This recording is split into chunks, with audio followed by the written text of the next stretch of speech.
Chris hit us up. He said, why do people just assume Ohio State can win a national title every year? My answer is because they can win a national title every year.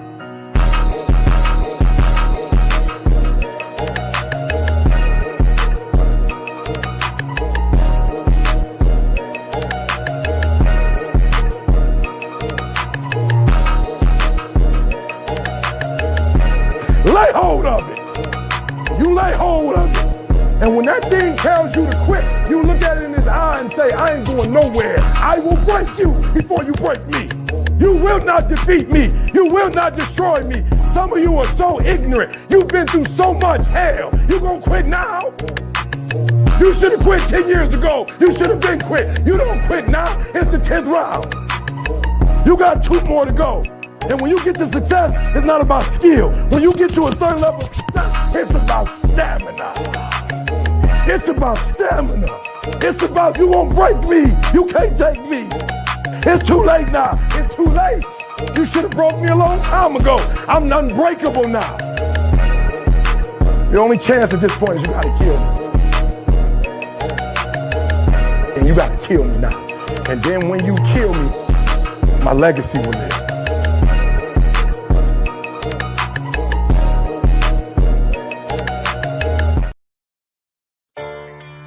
Take the clothes off my back and I let you'd steal the food right out my mouth and I'd watch you eat it. I still don't know why I love you so much.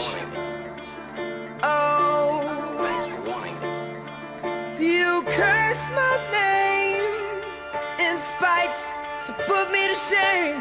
Have my laundry in the streets, dirty or clean. Give it up for fame, but I still don't know why I love it so much. Yeah. And baby, it's amazing I'm in this maze with you. I just can't crack your code. One day you're screaming you love me loud, the next day you're so cold. One day you're here, one day you're there, one day you care. You're so unfair. Sipping from your cup till it runneth over. Holy grail. Blue told me remind you niggas. Fuck that shit y'all talking about. I'm the nigga. Caught up in all these lights and cameras. But look what that shit did to Hammer. God damn it, I like it. Bright lights is enticing. But look what it did to Tyson. All that money in one night. 30 mil for one fight. As soon as all that money blows, all opinions take flight. Fuck the fame, keep cheating on me. What I do, I took her back. Fool me twice, that's my bad. And baby, it's amazing I'm in this space with you. I just can't crack your code. One day you're screaming you love me loud, the next day you're so cold. One day you're here, one day you're there, one day you care. You're so unfair. Sipping from your cup till it runneth over. Holy grail. Welcome in, all you national championship Buckeye fans. They did it. They did it. We thought about it. Many people predicted it. We felt like it was going to happen. Jack said he was coming back. Tyreek said he was coming back. All of them said they were coming back. Will Howard came. Quinshon Judkins announced it right after the national championship this last year. And this year, they are national champions. I'd like to introduce you to my co-host, national champion, Cleveland Mike. Mike, what's the feeling like, bro? Man, I'm feeling amazing, man. And, it's a lot of people that was talking smack out there, man. And all I could do is sit there and put a smile on my face, man, because, our Buckeyes went ahead, got the job done. They heard everybody saying everything. So, for them to go through that adversity and come out the other end, man, shout out to the Buckeyes. Shout out to the Buckeyes. I'll be honest, I thought it was done. I thought it was curtains after that score at the beginning of the second half. I was like, no way, they're not coming back. It's not happening. Obviously, Notre Dame didn't come back, but it got really interesting there for a little bit. So interesting that when Marcus Freeman decided to go for that field goal, I was like, okay, I don't think it's interesting anymore because you're just going to kick a field goal here. It's not going to matter. So I don't know what Marcus Freeman was thinking about that. He's going to have a long, good coaching career, I feel like. But for Ryan Day, for the Buckeyes, this changes so many narratives. This gets so many monkeys off of Ryan Day's back. I mean, just everything this does for him, for this team, for the players, the program. I mean, let's start there, though, Mike. Like, in your opinion, has every narrative about Ryan Day nationally, he can't win the big one, he can't win top 5 games. Like people were saying going into the season, this man couldn't win a top 5 game. This man defeated every top 5 team this year. Every single team at the end of the season that's top 5, he defeated all of them. First time in college football history that's ever happened. Yeah, I never understood the people, who were saying that he couldn't win the top matchups. Obviously, they just weren't watching Ohio State. He did it in the CFP against Clemson, who, I believe was ranked ahead of us, right? So, I mean, here's the thing, man. All of those narratives, I would say, like nationally, are crushed. But there is going to always be that one narrative, and it sucks. I don't even want to talk about it. It is just that one narrative, and if you're a Buckeye fan, you know which narrative that is, but we're not going to talk about that because this is the Buckeyes national championship night. It's true, and at the end of the day, like, I almost feel like this run not only taught the team something about themselves, but it taught something to Ryan Day about playing the way that his team should play, right? You have the best talent on every single field you get on, and other than a couple of handful teams in college football, even this field, you had the most talent by far. Just go out there and let them ball. Let them stop running it, be it playing conservative. Just get your horses out there. Let them run. Let them do their thing. I got really nervous at the end when Chip Kelly was calling quarterback power plays with 8 men in the box. I'm like getting ready to pull my hair out. What he did, he finally let it fly, hit JJ there at the end, and that's what they needed. But I mean, I can't say I didn't see this coming. Right? This Notre Dame team hadn't faced a good receiver core all year long. This Notre Dame team had, they had a good defense, but the best passing attack they probably saw this season was USC with a backup quarterback. So you go into this game and they couldn't touch Will Howard. Will Howard finishes the game. What was he, like 17 for 21? Yeah, 17 for 21, 231 yards, 2 touchdowns, no picks, over 80% completion percentage, and a 205 QB rating. Like, I think that's where we got to start, Mike, is like just what is the greatness? What is the ability? Like, how good in your eyes is Will Howard?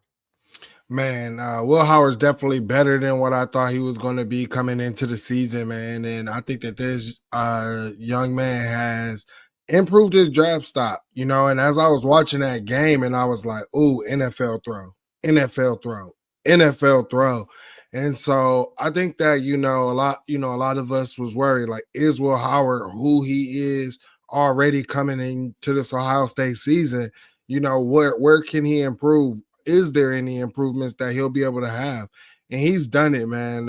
Will Howard is definitely going to submit himself as a legend in Ohio State. And it just takes me back to, what he said. The only regret that he has is not being a Buckeye longer. So, I mean, if you're gonna have a regret, that's a pretty good regret to have. I mean, so I can't blame the guy. Let me ask you this question. This is my thought. Will Howard is the best national champion winning quarterback since Joe Burrow. True or false? The others you have: Mac Jones, Stetson Bennett, J.J. McCarthy, asterisk. Is he the best out of those 3? Since Joe Burrow, you said Mac Jones. Yeah. Mac Jones, Stetson Bennett, J.J. McCarthy with an asterisk. Yeah, I would say so. For sure. Yeah. Definitely. I mean, because here's my thing, like Will Howard lost us any games. You know, and I know some people will say, oh, well, he lost us the Team Up North game. No, he didn't. That was our play calling. 100% not putting him or our And kicking. players. Play Yeah. calling and kicking too. Yeah. So I'm not putting that on Will Howard. Like, I mean, this guy, you know, this is what we wanted him to do. Come in, don't make the mistakes, you know. So shout out to Will Howard. He did his job, man. Definitely, I believe he was the most effective since then. What he did, you know, we haven't seen Will Howard running as much. And I thought, you know, once the playoffs came, that we would see it. And we really still like only saw it like a couple times, but we ran the heck out of Will today. And I think that was pretty amazing. Just Will going out there and saying, hey, this is my last college game. I'm putting my body on the line, man. And he did that. He did that. You want to bring up that super chat there, Mike? Get Yep, that from I Irwin. can do that. Up there. Thank you for the 777. Irwin says they did it. And of course, the Scarlet and Gray hearts there. Love to see that. That they did. Thank you for your contribution, Aaron. We appreciate Irwin. We appreciate it. I mean, I can't explain the feeling right now. So many ups and downs, so many things that happened with this team this season. I mean, we were literally on a show after, you know, the Team Up North game, and I was saying, I think Ryan Day's got to go. Like, I was literally saying that on the show, saying I don't think he has it in him. Boy, did he dispel that. Boy, did he prove me wrong. He's got the national championship. And when you win a national championship at Ohio State, you get some grace for a little while. You see what happened with Urban. You see what happened with Tressel. Like, you know, obviously those guys didn't get pushed out or anything, but right. People look at you a little bit differently. Buckeye fans look at you a little bit differently once you got that national championship.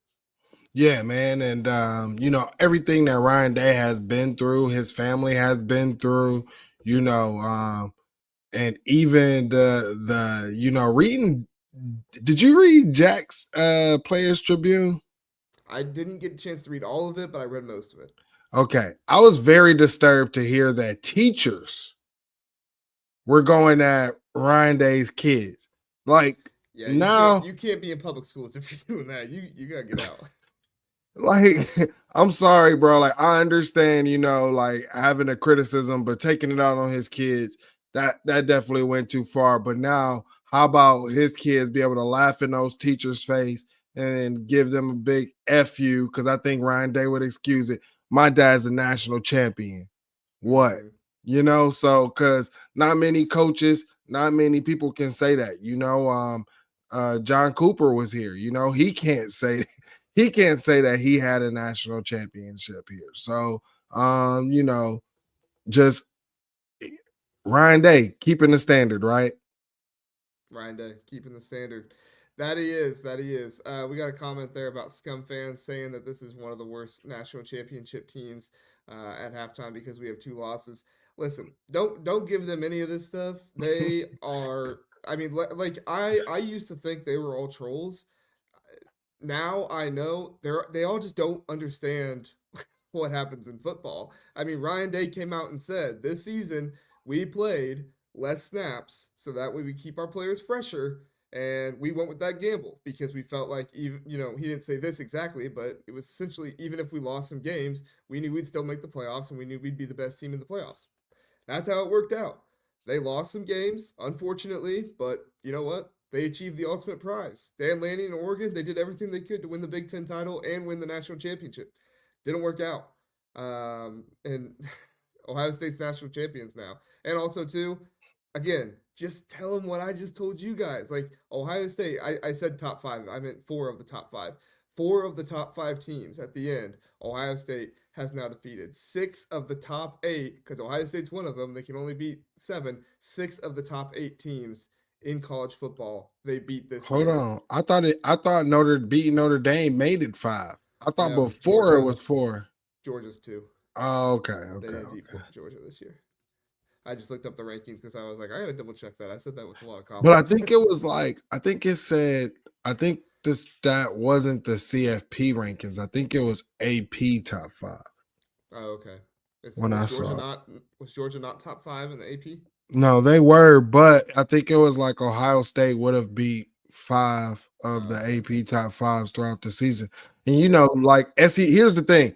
SEC fans want to say, oh, it is important when they were ranked where they were ranked at that time. So I don't know if whoever put that out there, was thinking of something like that. But hey, again, Ohio State did something that no other program has done, man. And another narrative that has been put to bed is all we heard about was if Ohio State was in the SEC, they couldn't run the gauntlet. And it's like what Ohio State did with a makeshift offensive line and ran the gauntlet in the CFP. I don't want to hear it anymore. That narrative's dead too. So yeah, no, it's that there are so many dead narratives after this game, after this season, after this playoff run. Like there are so many narratives that are dead, and the narrative that is going to have to be talked about now is that there is a real conversation for who is the best coach in all of college football. I think you still got to give the nod to Kirby because he's got 2 national championships, but there is a real conversation who is the best coach in all of college football, and Ryan Day has put himself squarely up there. To me, it's between Ryan Day and Kirby Smart. You can go with Kirby Smart, like I said, but if you're going to go with recency bias, you're going to say who's the coach that did it, who's the coach that made it there, who's the coach that actually won playoff games. You're going to say Ryan Day. Yep. So. Hey, shout out to Ryan's comment right here, man. I was saying this before the game. I was basically saying Ryan Day's not going anywhere because, like you said, all the NFL head coaching vacancies are basically filled. And I just think it's up to Russ Bjork to go ahead and sit down with Jim Knowles, sit right next to him on a plane and just say, hey, here's the blank check. You fill it out. Yeah, they got to make him the highest paid coordinator in college football. Of course, the defense didn't end the game especially well in this one, but I don't think that was necessarily Jim Knowles' fault. I think that he trusted his guys who played well all season. And also that last touchdown, like you're gonna call offensive pass interference on JJ at the end of the Oregon game, but you're not gonna call offensive pass interference on that. The dude literally had a hold of him, arm completely stretched out wide, and Hancock is like, he's reaching as much as he possibly can, but he's holding him and he has his arm completely stretched out wide. But whatever, it doesn't matter. I mean, even JTT. That's been the referee all season long. Ohio State had to beat 6 top 8 teams and they had to beat the refs.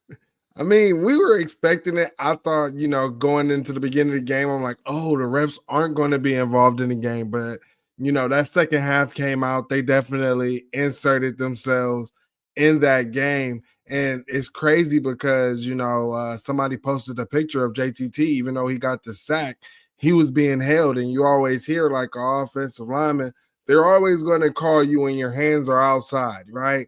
Your hands need to be inside. Dude's hands is all outside grabbing JTT, man, and they don't call anything. But shout out to the refs helping them out on that little drive, man. But Buckeyes still got it done. And here's the thing. I can't fault the defense this year. Defense has, since the Oregon game, has basically won us just about the Nebraska game. They even kept us in the Team Up North game. That was on the offense. So, I mean, then the Texas game, defense came up big on four big plays. So, I can't take that away from the defense, man. They did a really good job.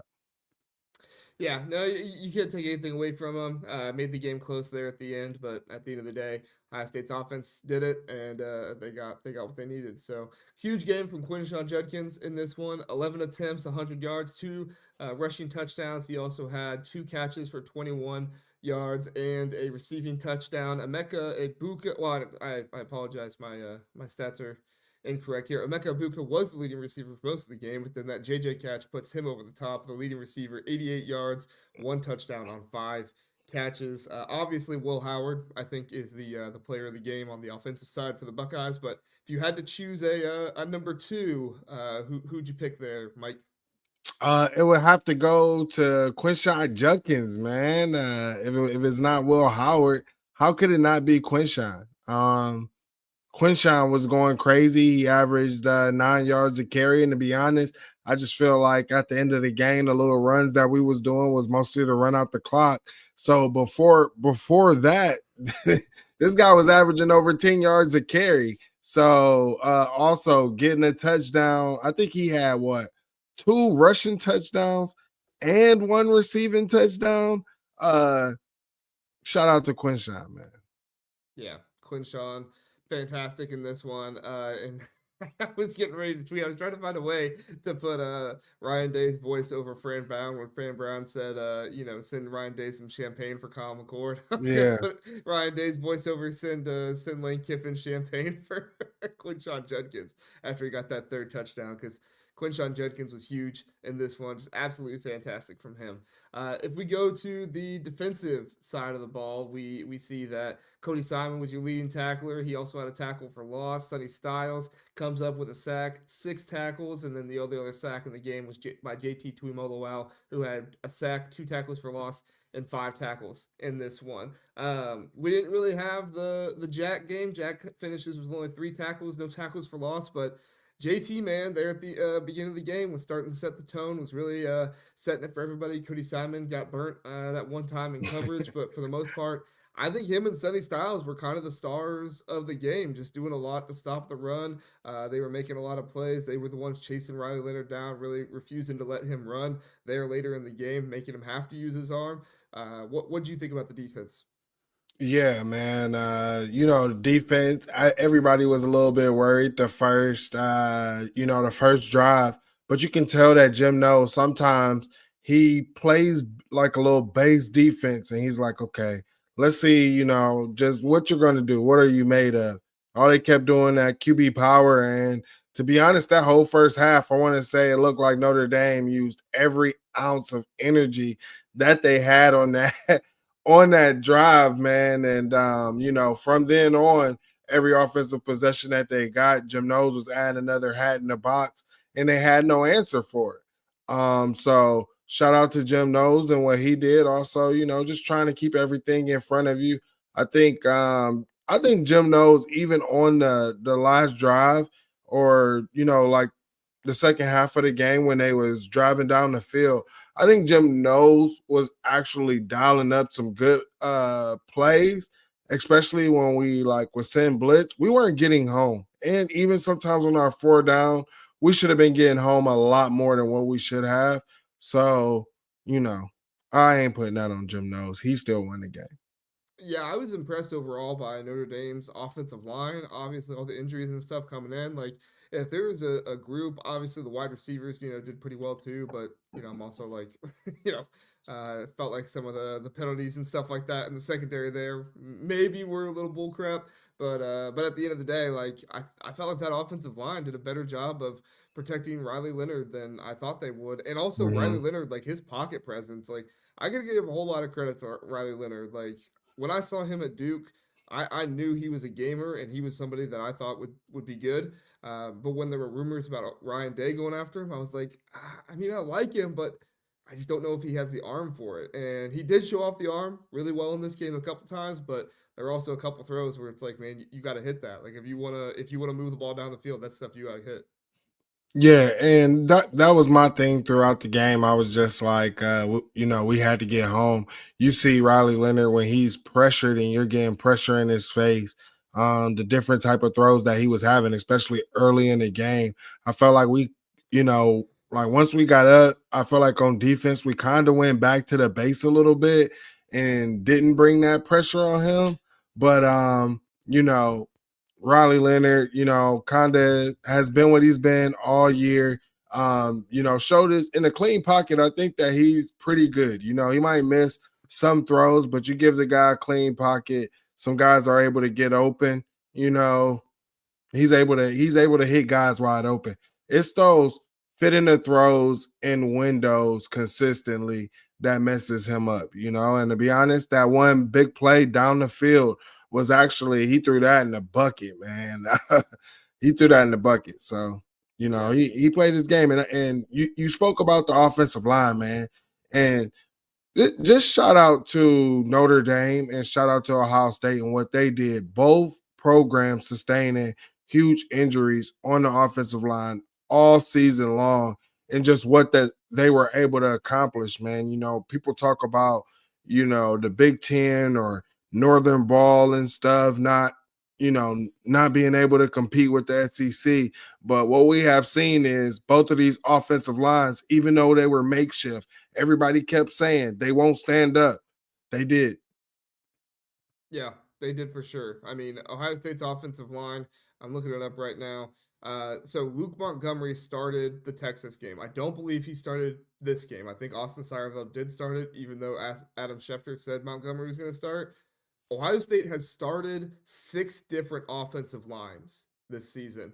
If you think back to the beginning of the year, Austin Seyerveld was starting alongside Tegra and Josh Simmons and Seth McLaughlin there at the beginning. He does start later on, but that's when Carson Hinsman is in there after the Seth McLaughlin injury and after the Josh Simmons injury as well. So actually, no, that was after the Josh Simmons and then after Seth McLaughlin got hurt. Austin Seyerveld and Carson Hinsman were both in there. So just absolutely crazy that Ohio State had to start 6 different offensive lines to win the national championship this year. If you were telling me that Ohio State was going to start 6 different offensive lines this year, I thought they'd be going to the Pop-Tart Bowl. Like, I thought it would have been, like you're not going to the postseason if that's happening, because going into the year, everybody thought it's the offensive line that's going to cost us a national championship. We got the quarterback, we got the skill, we got the running backs, like we got all this stuff, we got the defense. But if you don't have the offensive line, you're not going to win. And credit to the offensive line in this playoff push, even against Texas, where it was probably their worst performance, it was good enough to get them the win. The run blocking was there and the pass protection was there enough that they were able to get the win. Yeah, and shout out to Coach Fry, man, and what he was able to do. A lot of people have been giving him, crap about, hey, on the recruiting trail and everything. But my thing was when he's recruiting people, what can he really put on his resume, right? You have other people saying, oh, Paris Johnson was going to be a first round, tackle regardless, but not actually actually telling these kids, the actual work. It was only 1 year at left tackle, like that. There is credit that goes to Justin Fry for that. And he was playing a position elite. So one thing that I wasn't worried about, as long as as long as Justin Fry continues to show development, I think that he'll be good. Now he's able to build his resume, and you're starting to hear about different old linemen starting to be more interested in Ohio State because they're seeing that production. Yeah, I mean, for me on the recruiting trail, it's going to be still wait to see. We'll have to see what happens.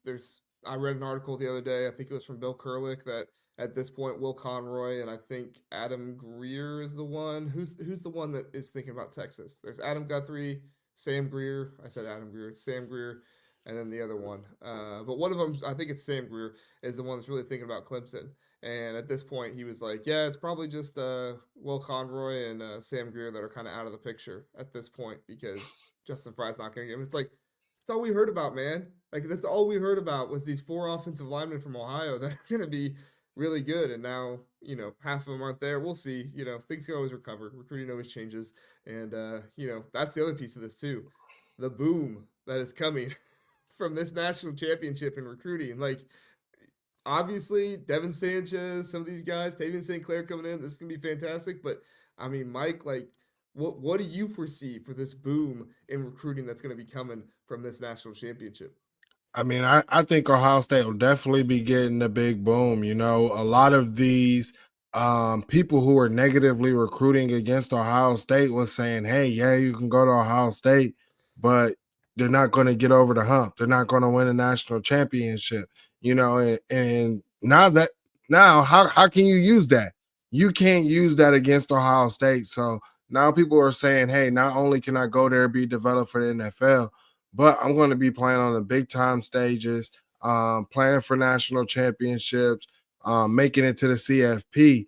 And like I said, you heard still Steve Wilfong talking about, he's been hearing a lot of buzz from these top recruits about Ohio State, and people are going to want to take visits. And all you're going to see, here's the thing that's good about winning a national championship. There's going to be nothing but documentaries or stuff on TV, people wanting to tell the story, different interviews all on YouTube. So right now, Ohio State, they're about to get free promotions. And You see Lane Kiffin. I don't know if that was his kid or who kid he posted, but they're wearing Ohio State gear, right? And this is what happens, kids on the national stage watching this. You seen Riley Pettijohn's mom talking about 10 years ago. Riley was watching Ohio State on the national stage, right? So just what that's doing for kids in the future and just kids that able to watch Ohio State and they just possibly end up falling in love with that.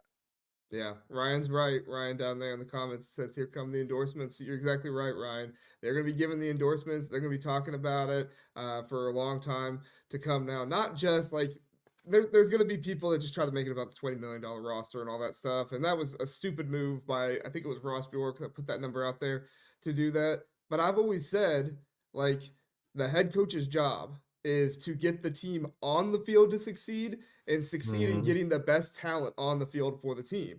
And whatever you got to do to make that happen, whether that's paying them NIL or not, whatever you got to do to make that happen, that's what you got to do. And so to me, like, you can say, oh, a $20 million roster. Okay. Well, how did he get those $20 million? Did he go find treasure in a cave somewhere and say, oh, I'm going to pay my players with this? No. Ryan Day worked for it. Ryan Day got it because he wanted to bring these guys back. I'm very interested to see what kind of stuff happens from here on out on the field. You brought up the whole Jim Knowles situation. What's going to happen there? Is Chip Kelly going to be looking for something in the NFL? I think it's too late. I think we've heard about, I think we would have heard about like interviews and stuff like that if he was going somewhere. And then position coaches, what's going to happen with them? I think most college jobs are filled if they're going to go somewhere to be an OC, DC, or even a head coach. So, I mean, do you see anybody on this coaching staff hopping? I mean, maybe Jim Knowles because he got himself a fiance, but like, Yeah. I don't know about that. Like, to me, that's rumors on top of rumors, right? Yeah. I mean, we're Ohio State, right? We know somebody who has a PJ or can give Jim Knowles a PJ and have him, whenever he needs a direct flight to Oklahoma, hey, it's yours, Knowles. You know what I'm saying? Just let me know. I'm sure Ohio State has the resources to where they can work it out and also make him the highest paid. I think he got snubbed multiple times on, assistant coaches awards and things like that. So make him feel like he's the best, coordinator in college football. And you were speaking about, everybody's talking about the $20 million roster. Here's the thing. That argument is so damn mute because we're living in the age of NIL. It has been nothing but the Wild Wild West, right? Remember when we used to talk, JR, about how we're broke? We want this recruit, but we don't even have anything to offer him. Now, and Ryan Day in Ohio State said, hey, we're going to try to play the rules and, hope for guardrails. But if there's no guardrails by this set time, then we're going to go all in. And that's exactly what they did. They didn't do anything that they didn't say that they weren't going to do 3 years before it happened. Flat out. It's honestly, and here's the thing. If you're mad about the $20 million, then you're mad about NIL. You don't support your program. It is what it is. There's no point in talking about the $20 million roster, man. These were kids who came back. The transfer portal is for you to use it. Ohio State said, hey, we're only going to use the portal for a certain amount of kids or a certain type of kids. That's not going to be where we live at. And they haven't. They didn't go. Like, nobody wants to talk about Oregons and Texas and all of these people who got way more portal players than us. You know what I'm saying? It's just a simple fact that we built relationships with the Caleb Downs to where he was like, okay, the biggest factor for me going to Alabama was Nick Saban. He's no longer here. I have already had a relationship with Ohio State, and the only reason I didn't go there is because they didn't have Nick Saban. Right. What's wrong with that? Yeah. Yeah, no, I totally agree. And like you bring up Nick Saban, like that spot in college football that is like the dominant team that everybody wants to beat, that spot's wide open right now. Georgia had the chance to take it, but Notre Dame, they beat them. Now, obviously, you had a backup quarterback, but guess what? Teams that Georgia beat on their way to their national championships had players hurt too. So, If you can't use that excuse when you got beat by Georgia, I don't think Georgia can use that excuse now. So, as far as I'm And concerned, like that spot right there for somebody to be Nick Saban-esque. Nobody's gonna be Nick Saban. It's gonna take years for somebody to have that kind of success, if ever, to have that kind of success again. Ohio But State has the chance if they they do. can keep this coaching staff together. If Chip Kelly saying, "Hey, screw it," Ryan Day saying, "Screw it, let's go ahead and build a little mini dynasty or something here at Ohio State," I think that they can, right? What's the point? Jim knows, man. You go to OU or whatever, it's going to be way harder than it is at Ohio State right now. Right now, I think Ohio State has the resources where they can set it up. Jim knows you ain't got to go out and do all the recruiting and stuff, especially with you're able to have all of these analysts and different stuff actually being able to coach the guys. Like now you can sit there and say, hey, I got this guy. He's going to be able to coach you up. I'm hoping that they allow these guys to travel more in recruiting so you can kind of have your recruiting staff that travels and then your coaches, because I think that will also like prolong Larry. What's everybody talking about with Larry? Oh, the way, he recruits and stuff like that. Well, if you have someone else who can be that recruiter and just like, hey, you're going to be able to go to Larry and learn the best. I mean, I just think that I think Ohio State has an opportunity. And Russ Bjork, what he's known for, throwing out the dollars. Throw out the dollars. You have a chance right now to build a dynasty, because here's the thing. There's guys coming back next year. That wide receiver court, SFE. You're talking about guys on the offensive line, the 2 transfers coming in, and then the guys who have been playing this year. You're talking about the tight end transfer, and then also maybe if Jelani Thurman stays, him getting another year.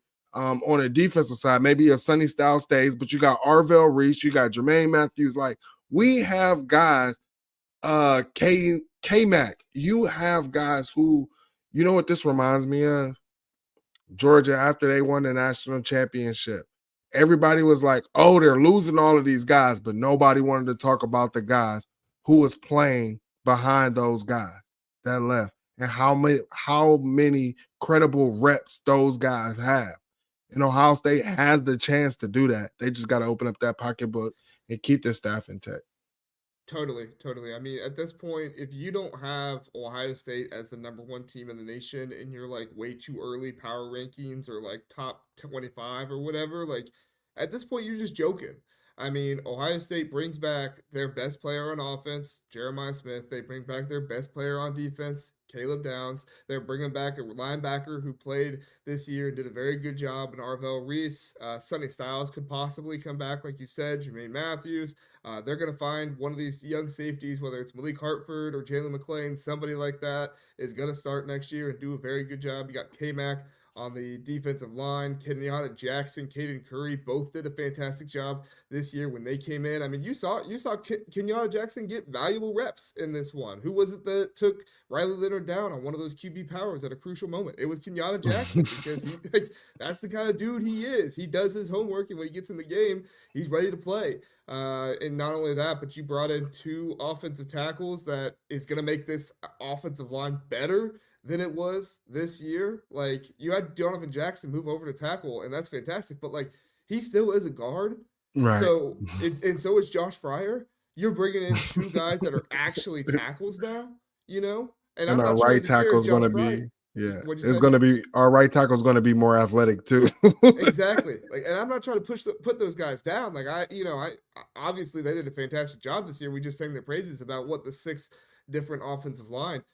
But this offensive line is going to be even better. You're going to get Carson Hinsman, Luke Montgomery, Austin Saravell, Taylor Chabot. Like, you're going to have a different an option of guys to put there on the interior of the offensive line. The 2 tackles coming in. You're going to have J.J. Smith, your Brandon Ennis, Carnell Tate is coming back. Mylan Graham going to be rotating in. Yeah, Graham.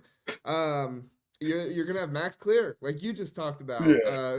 You brought in C.J. Donaldson, and why am I forgetting the running back's name? Peoples. What's his first name? Yeah, Peoples. Yeah. And there's rumors that Jenkins could possibly be coming back. Maybe that's why we featured him so much. I don't. Could you Because imagine if Judkins and Sonny Styles come back? Like, I mean, I'm just saying, like, if you don't have Ohio State as the #1 team in your top 25, you're way too early top 20. Like at this point, you're just playing. You don't. James but, Peoples, there we go. Thank but you. You're just here's playing the if you thing. don't. Yeah, but here's the thing, though, Jr. And what we had to learn is a lot of these people don't watch Ohio. What have we came to? A lot of these people don't watch Ohio State games. They didn't even know they were picking Oregon to beat us again. They had no idea that our defense had changed. Because every time we talked to them, they just kept saying, "Oh, they're going to exploit your defense. They're going to exploit your defense." Okay, well, how are they going to exploit this defense? The same way they did the last. It's a completely different defense. What I'm realizing is a lot of people don't watch these games. They watch the scoreboards. They look at box scores. So they don't see those other players who got those valuable reps and made key plays and things like that. So they don't know, that 97, oh, yeah, he was balling. He returning. Oh, Caden Curry, dang, every time he out there, he make a play. He coming back. They don't know that stuff. Buckeye fans do, but so I have been talking to people about this since the off season about I'm saying 2025 is the year of the Twitch monsters because I feel like everybody from the offensive line and everything is just going to have a different twitch to them this coming season. Yeah, no, for sure, for sure. There's so much fun with this season, celebrating it, and that's the beautiful thing about Ohio State, right? We don't have our coach. I mean, I guess it could happen. You got CBS already writing articles about like should they leave and go away from Ohio State. It's like he got his national championship. Should he stick it to the fans? It's like no, he shouldn't do that. He's built a monster here at Ohio State. Why in the world would he do that? But you got all these guys coming back. It's reload, right? This is not rebuild. This is reload, like we've talked about so many different times before, because that's the power of Ohio State, and that's the power of Ryan Day with recruiting and everything else. Like we talked about how much of an ace recruiter Urban Meyer was, and he was. Don't get me wrong. I'm not taking anything away from Urban Meyer, but the recruiting chops of Ryan Day to be able to go out and hardly ever is Ohio State the highest bidder for these guys. But he sells this program like crazy. He sells the brotherhood. He sells the professional attitude. Like there's a reason why we got parents all over Twitter, backing these guys and everything publicly, and willing to go to bat with, at the fans with Ryan Day. Sanchez, saying, you guys don't realize how good you Pettijohns. have it. Sanchez, the Pettijohns, even Donovan Jackson's dad's been on, they're out there a little bit. Like they see how spectacular the program is that Day has built, and even though we as fans don't always see it, they do, and they know how great it is, and they know that this is an attractive place for not only their kids to go, but other kids to go too. Big facts, man, and that's the thing, man. Just talking to Duke Pettijohn and from him what he's been able to see, his conversations that he said that he had with Laurinaitis, and you just see the NFL caliber. And a lot of people questioned the culture and everything and said, "Oh, is Ohio State too NFL-ish or whatever?" Well, I'll tell you this culture might be built just for this CFP right here, man. So shout out to Ryan Day. Shout out to all of the parents on a national level that went to bat for Ryan Day and went to bat for Ohio State, because I seen Sanchez was saying he got receipts, man, and was telling everybody just as loud as y'all were when you turned your back, man, make sure you be just as loud. So I'm really looking forward to the future. And one thing that was always really, really good about Ohio State, even back when it was like under Urban, was the parents that recruit, right? And now you have, a dad of Duke Pettijohn, of his pedigree, who can now, sit here and say, hey, the proof is in the pudding. Mm-hmm. You know what I'm saying? Like, it's different. I'm really excited about the future of Ohio State. And I hope Ryan Day has an opportunity where he can go ahead and cement his legacy here forever. I mean, obviously he's going to be forever because he's a national champion, but I think that he could take it a bit further because I have very high hopes for Ryan Day. And also, we were very hard on Ryan Day. But guess what? It took Kirby about 5-6 years, and that man learned under the greatest college football coach of all time in Nick Saban. You know, Urban, Ryan Day, he learned under Chip Kelly. He learned under Urban a couple times, right? But, this man was a young head coach on the biggest stage of them all, right? And he had his young coaching mistakes. But I think what really turned it around was that team meeting. Just the fact that they were able to open up to each other and be honest and be accepting of it. I think that's where just any human being, imagine if you have a deep emotional conversation with someone, but it's respectful. It all resonates, and everybody can come out of that feeling good, feeling rejuvenated. That's something that meshes with these players because you always hear the players, these kids, they can tell when you lying, they can tell when you being fake. But they knew Ryan Day was being honest with that conversation with them in that team meeting. Yeah, and I think that is one of the things about Ryan Day that makes him so good for college football now is how genuine he is and how much he lets his players have a voice. I mean, just hearing, Marcus Freeman and Ryan Day both talk about how they've built their rosters and how they manage their teams, like both of them talk so much about value and how much young people want to feel like valued and stuff. And to me, like there is no greater feeling of value than to call a team meeting and tell your team, say whatever you want. I'm listening, right? And when I'm the one that screwed up, I'm the one that had the terrible play calls. I'll own it. Say whatever you want. I'm listening. Like I get it. I get, Jim Harbaugh said the thing about like tough or whatever at one point. The dude was also cheating his butt off the entire time, so he's one of the biggest hypocrites in the world. But like you can say that all you want, but like for Ryan Day to go into a room of all those seniors, all those players, and say, "Let me have it," like, man, that's true leadership. Facts. Yeah. I mean, because imagine like a grown man going into a room full of people who like they're your subordinates, right? Almost. And to humble yourself and make yourself as an equal, because Jack Sawyer said those were some grown man conversations. So we know that it wasn't that pleasant, but the simple fact that he was able to receive all of that out of love, I think that right there, man, if that doesn't speak to you, if that does not resonate to you of what type of coach that man is, I don't know what else to tell you, man. I don't know what else to tell you. And I also want to say this. I don't know if you've seen it. Maybe go check it out. Brian Hartline in Zone 6. Their interview with I Am Athlete, Brandon Marshall, and just the way Hartline was talking in there about the players, and he was talking about, they was asking, hey, you get all of these guys, and he was like, man, I can, probably get a guy who's, fast, can jump and all of that, but do you got the mentality? That's the thing. He said everybody in his room, they have that same mentality. They might have different skill sets, but they all have that mentality. So shout out to the Ryan Day culture that he has built along with Brian Hartline, because you saw that culture right there when Mac dropped his shoulder like like a running back and ran that guy over.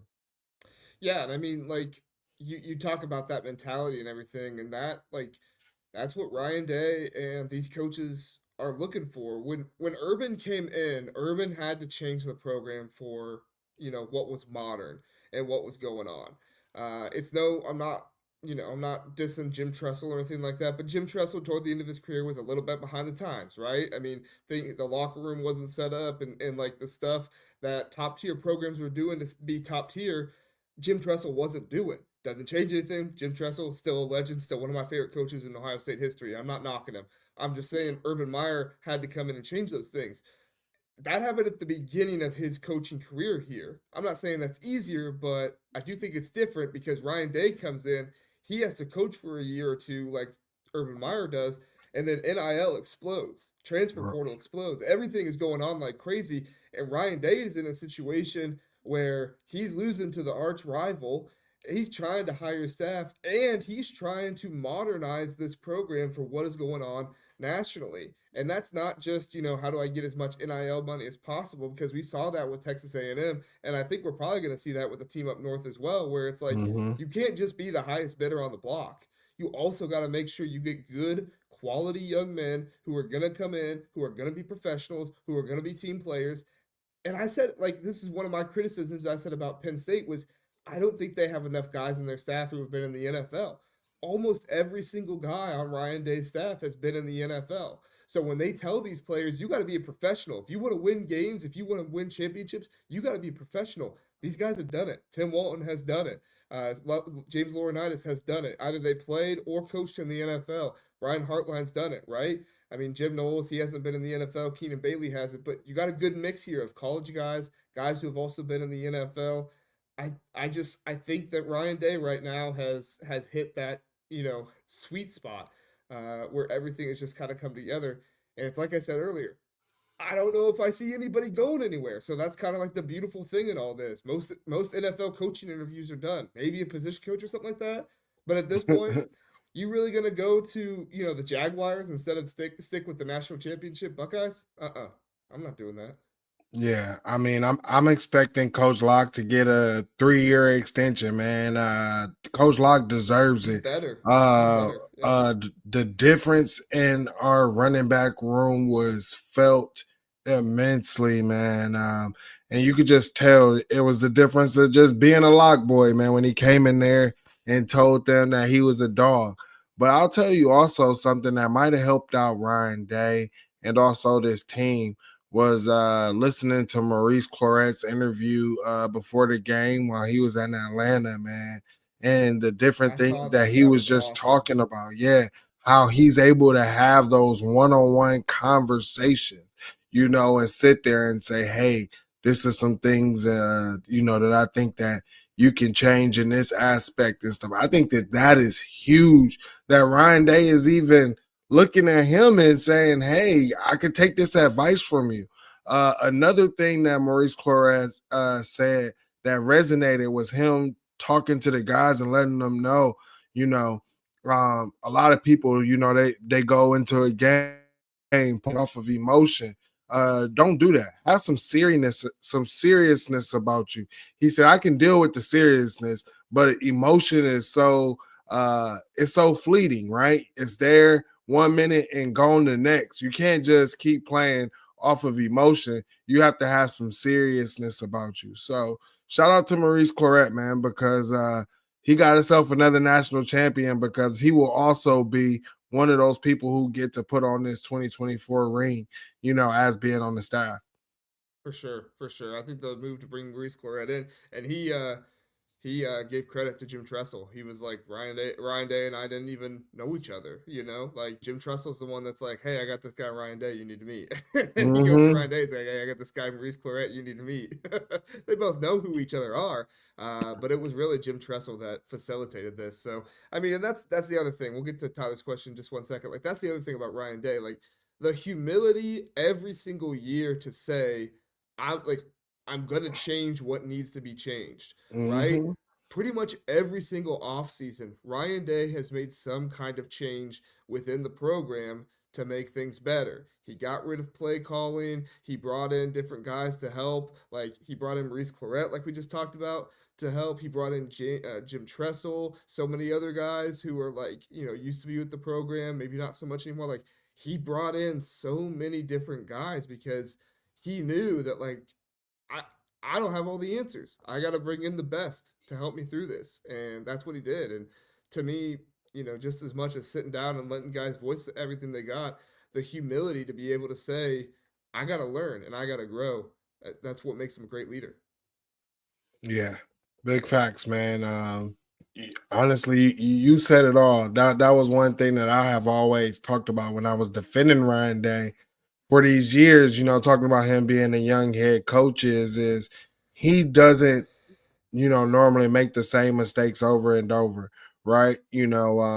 From the Kerry Coombs thing, you know, we got right in there right after the Oregon game. He said, "Hey, man," and he knew it. He said he should have trusted his gut going into the season, but it wasn't fair because of the COVID. Bringing in Jim Knowles, he just always is adapting, man. And as a young coach, they're going to have their ups and downs. And Notre Dame fans, you have a young head coach. Let him go through his ups and downs. It's going to be fine. Buckeye fans went through it. Notre Dame fans, y'all can go through it. So yeah, Notre Dame fans are gonna be just fine. Marcus Freeman is gonna be one of the best coaches in college football, so they're just well, fine. maybe they Tyler, won't be fine. Maybe he might get his natty when he becomes a Buckeye head coach. Who knows? maybe. Hey, as long as Ohio State's still getting natties, I'm cool either way. Yeah. Ryan Day, Marcus Freeman, I'm cool either way. Tyler asked if this now takes the heat off Day. We kind of talked about this with the narrative stuff earlier, but I mean, when you win a national championship at Ohio State, you're invincible for a little while, right? Like, I mean, obviously, if Day loses that opener to Texas, there's going to be people that are upset, but you know, there's not gonna be people that are saying like season is over, we're never gonna do this again or anything like that. There's still gonna be excited folks. So yeah, I think Day's got the heat off him for a little while. What about you, Mike? Yeah, I mean, he definitely has the heat off of him. I just honestly believe the way Ohio State fans is, the way they have been, if it comes back down to that team up north game, that'll be the heater. But right now, he has definitely saved himself. I think everybody should have been. We weren't live right after the game, but I hope that while they were on that stage receiving it, the whole crowd was chanting Ryan Day because he deserves that. He definitely deserves that. And I hope that when Buckeye Nation is there, when they getting off the plane or they getting off the bus, and Buckeye Nation is there, I hope they're chanting Ryan Day, and make him feel that love for Ohio, because he said he feels like he's an Ohioan. His kids raised here, they feel like they are Ohioans. So, make him feel that, Buckeye Nation. He definitely deserves that. All the stuff that we put him through, the criticism that a lot of Buckeye fans gave him, definitely go ahead, give him. I say give him all the praise, man, because with that, I think some blessings will come out of it. Yeah, for sure. Totally agree, Mike. I think that's all we Put this got. person in timeout. We had a great time. What he's oh yeah that clown whatever. Somebody was spamming the chat. It's Yeah, okay. We got time out. Boom, you're out of here. Quick. Mike, you got anything else you want us to get to before we get out of here?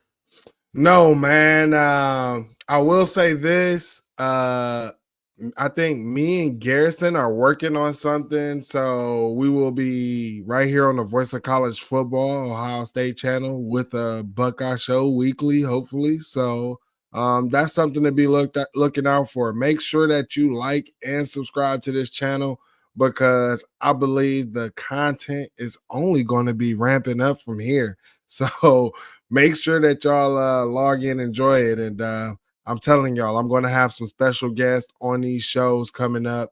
You can follow me at 216_wildboy. Also follow me at Best Damn Media on YouTube, because the Fans Edge with me and Terry will be over there as well. And like I said, I got some special guests lined up for you all. So make sure y'all pull up. Absolutely. Keep it locked in here at the Voice of College Football. Ohio State channel, and just the Voice of College Football altogether. Mark doing call-in shows and everything all the time. Even if you don't call in, they're fun to listen to. And, there might be a few Wolverines on there that are having a hard time with this. You might just get to listen in their conversation with Mark. So, tune in for that. But other than that, check me out on Twitter, JR_rankings. That's JRs_rankings, where you can find me there. You can also find me over on the Big Ten Huddle. That's where I do all my Big Ten content and everything. Trust me, we'll be talking about Ohio State for a little while, so it's worth a subscribe over there to see what we got going on. But I think that's all we got for tonight. So thanks so much for joining us, everybody. Go follow Mike, go follow me, and congrats to the national championship. Sleep well tonight, everybody. For sure, y'all. We appreciate y'all. We out. Yeah.